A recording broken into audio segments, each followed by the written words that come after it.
जय हिंद दोस्तों, वंदे मातरम। मान्यवर मुंह है सीएट, फैब इंडिया, डाबर और फिर सब्यसाची।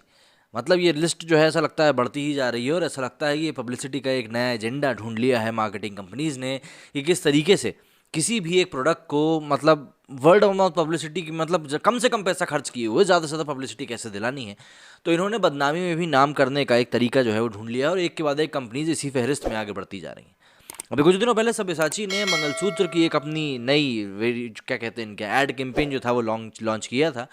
और उसमें उन्होंने जिस प्रकार से महिलाओं को प्रदर्शित किया था वो मंगलसूत्र का ऐड कम और किसी कॉन्डोम का ऐड ज़्यादा लग रहा था। ऑब्वियस ही बात है। इसके बाद हुआ भी वही वो चीज़ जो चीज़ होनी थी। लोगों ने इसको लेकर आउटरीच किया, काफ़ी हल्ला गुल्ला मचा। कल मध्य प्रदेश के जो गृह मंत्री हैं नरोत्तम मिश्रा जी, उन्होंने भी इस बात को लेकर अल्टीमेटम दे दिया कि अगर 24 घंटे में इसको लेकर कार्रवाई नहीं होती है तो हम कार्रवाई करेंगे। मतलब आप अपना ऐड वापस ले लीजिए वरना हम कार्रवाई करेंगे। इसके अलावा देश भर से कई सारे लोग थे जिन्होंने कि इसके खिलाफ कंप्लेंट दर्ज कराई थी और कई लोगों ने नाराज़गी सोशल मीडिया पर भी दिखाई थी।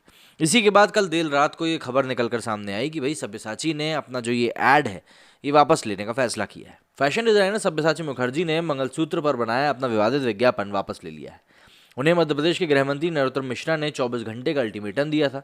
इसमें कहा गया था कि अगर 24 घंटे में आपत्तिजनक विज्ञापन नहीं हटाया जाता है तो सब्यसाची के खिलाफ केस रजिस्टर करके वैधानिक कार्रवाई करी जाएगी।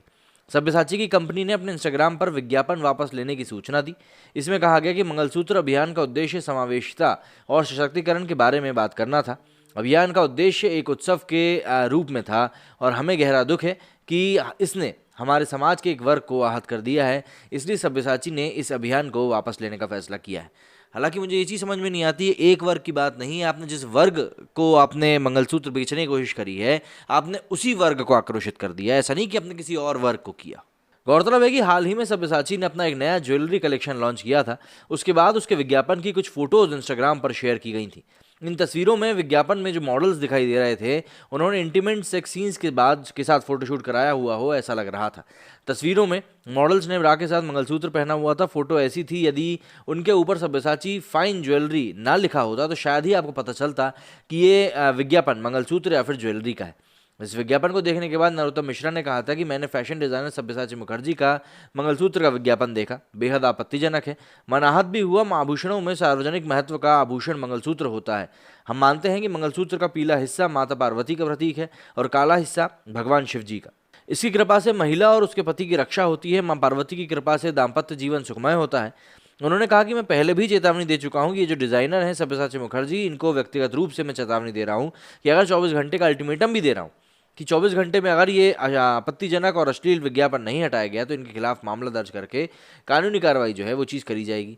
अब ऑब्वियस सी बात है, ये चीज़ अगर ऐसी हुई है मतलब सब्यसाची मुखर्जी को लेकर अगर ऐसी बात सामने आई तो सोशल मीडिया पर लोगों का रिएक्शन तो सामने आना ही था। रिएक्शन के बारे में तो हम लोग बात कर चुके हैं, लेकिन इसके बाद कई लोगों ने इसको लेकर ट्वीट करना शुरू कर दिए और कई लोग इसके बारे में बात भी कर रहे थे। जैसे कि सबसे पहले तो सौरभ भास्कर ने ही ट्वीट करते मतलब ट्वीट किया जैसे इनको रिलीफ मिली हो, इन्होंने ऐसा ट्वीट किया। इंडियन एक्सप्रेस के ट्वीट को लेकर इन्होंने रिट्वीट किया था जिसमें कि लिखा हुआ था Sabyasachi withdraws mangalsutra campaign advertisement amid controversy.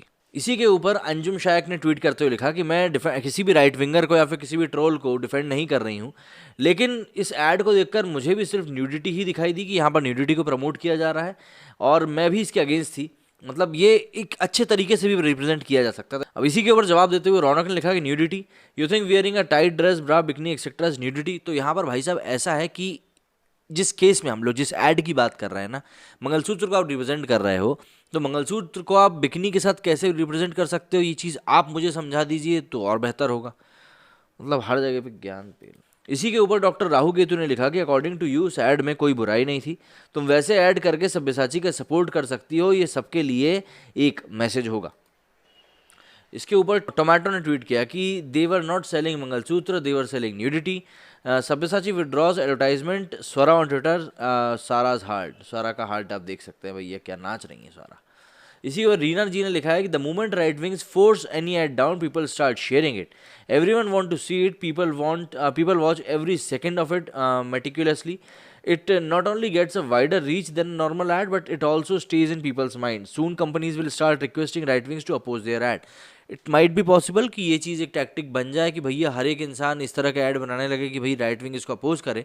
लेकिन आपको ये चीज़ समझनी पड़ेगी कि लोग उस ऐड को जाकर बिल्कुल देखते हैं, लोग उस ऐड को बिल्कुल याद रखते हैं, लेकिन उसके बाद जब लोग उस कंपनी के प्रोडक्ट को अप्रोच करते हैं खरीदने के लिए या वो प्रोडक्ट उनके सामने आ जाता है, तब भी वो लोग इस चीज़ का ध्यान रखते हैं कि भैया इन्होंने इस प्रकार का ऐड बनाया था, और उसके बाद उस चीज़ का अपोज भी किया जाता है। तो ये चीज़ जितने फ़ायदे में आपको ले जा सकती है, शायद उससे कहीं ज़्यादा आपको घाटे में भी ले जा सकती है। और रीना जी को अगर याद ना हो तो मैं याद दिला दूँ कि H&M ने भी एक ऐसा ही ऐड बनाया था, जिसमें कि अश्वेत लोगों को लेकर उन्होंने एक ऐड बनाया था, और फिर उसके बाद जो वर्ल्ड ऑफ माउथ पब्लिसिटी हुई थी H&M की, उसके बाद उनको वाकई में माफ़ी मांगनी पड़ गई थी, और उनकी ब्रांड इमेज को काफ़ी ज़्यादा झटका भी महसूस हुआ था। तो ऐसा ज़रूरी नहीं है कि आप अगर किसी चीज़ को नेगेटिव अप्रोच के साथ लेके जा रहे हो तो आपको फ़ायदा ही होगा। कई बार आपको इतना भारी नुकसान हो जाता है कि उसको मतलब उसका हिसाब लगा पाना मुश्किल हो जाता है। अनुपम के सिंह ने लिखा कि कोई माफ़ी नहीं, इसका मतलब तो कोई मतलब ही नहीं हुआ ये। जोदीप लिखते हैं कि ये नया इंडिया है, यहाँ कुछ भी हो सकता है। बिल्कुल हो सकता है भैया। कुलदीप लिखते हैं ashamed not ashamed this time, मतलब वो हिंदुओं के टाइम पे अशेम हुए थे ना। आप हिंदुस्तान में लिखते हैं कि तुम भी फ्लॉप हो चुकी हो सके तो पाकिस्तान चले जाओ। यार पाकिस्तान भेजने की क्या ज़रूरत है, ये तो अपने ही वाले हैं। क्रिश भाटिया लिखते हैं टेक रेस्ट टिल नेक्स्ट, मतलब जल्दी ही कोई नया ऐड आ जाएगा। इसके बाद सत्या ने लिखा है कि why sigh maybe you can replace the model and the shoot the ad. ये तो भाई साहब एक नई वो चीज़ लेके आ गए कि भैया आप चाहें तो आप भी उनकी जगह जाकर ऐड कर सकते हैं। तो इस तरीके से कुछ रिएक्शन है जो कि इसके ऊपर लेकर निकल कर सामने आ रहे हैं, और रिएक्शन जो सामने निकल कर आ रहे हैं वो बिल्कुल सही निकल कर आ रहे हैं, क्योंकि जिस प्रकार का रिएक्शन सामने आना चाहिए ये वही रिएक्शन है। और पब्लिक इसको लेकर जो आउटरीच दिखा रही है वो भी सरासर सही है, इसमें कोई गलत नहीं है, क्योंकि आप जिस चीज़ को प्रमोट कर रहे हो आप उस तरीके का तो ऐड बनाओ। समझ में ही मतलब लिटरली अगर उस ऐड के ऊपर सब्यसाची मंगलसूत्र ऐड ना लिखा हो तो आपको समझ में ही नहीं आएगा कि उसी चीज़ का ऐड है। अब आपके कुछ विचार हैं तो मुझे कमेंट करके जरूर बताइएगा। मेरे वीडियो में फिलहाल इतना ही। जय हिंद, जय भारत।